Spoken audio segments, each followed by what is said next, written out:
Greetings from the Internet Society. My thanks to the organizers for inviting me to address the Central Asian Internet Governance Forum. And it's a pity I couldn't be with you there in person, but I hope to be there to be able to make it one day. The Internet governance landscape has evolved significantly over the years, and more since I got first involved, which is quite a while ago now. The range of people contributing and their involvement has also expanded. The reason is quite simple. Because the Internet, wherever it exists today, is a part of everyday life now. The range of issues has also expanded and continues to do so, reflecting local, regional, and global concerns. This is why local, national, and regional IGFs are so important.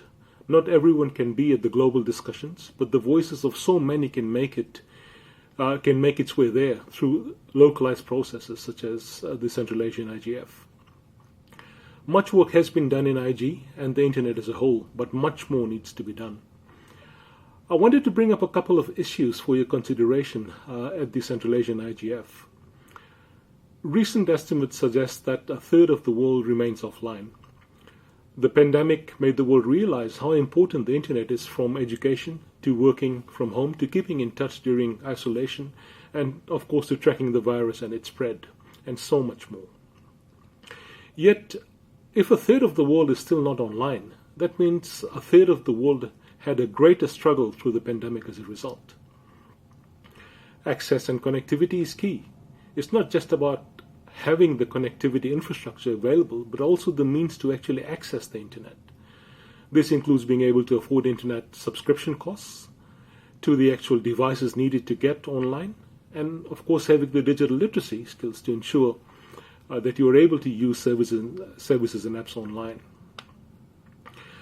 I should note that reliable electricity is also important, as devices and infrastructure both need it to run. There have been some great examples from the wider Central Asian region on the use of community networks to get underserved locations connected and local communities online. Those efforts should be celebrated. We need to pay greater attention to such complementary access solutions and pursue all opportunities that can improve connectivity for those who need it the most and those who can benefit from it the most.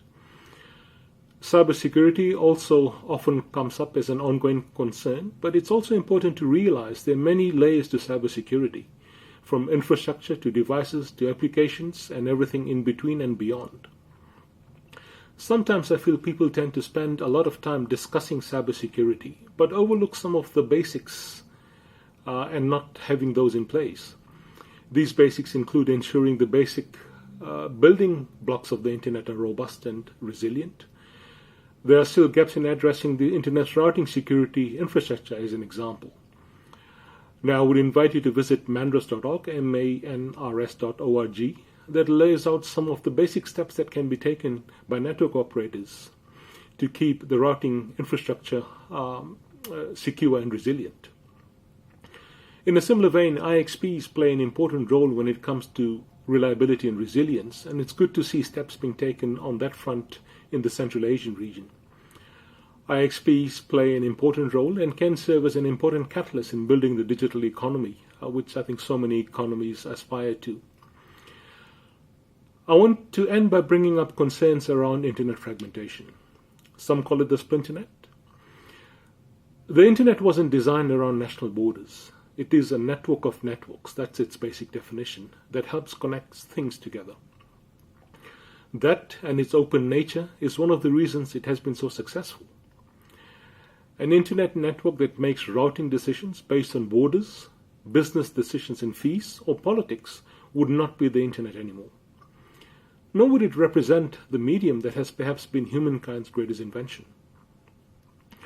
I think it's important that we all work together to ensure that the Internet remains open, globally connected, secure and trustworthy, so that future generations will continue to benefit from it. You, of course, can do your part in this with the deliberations at the Central Asian IGF this week, and of course other national, regional and global processes that we can all quite easily contribute to. I'll leave you with that. Thank you very much, and I look forward to learning about the outcomes from this event.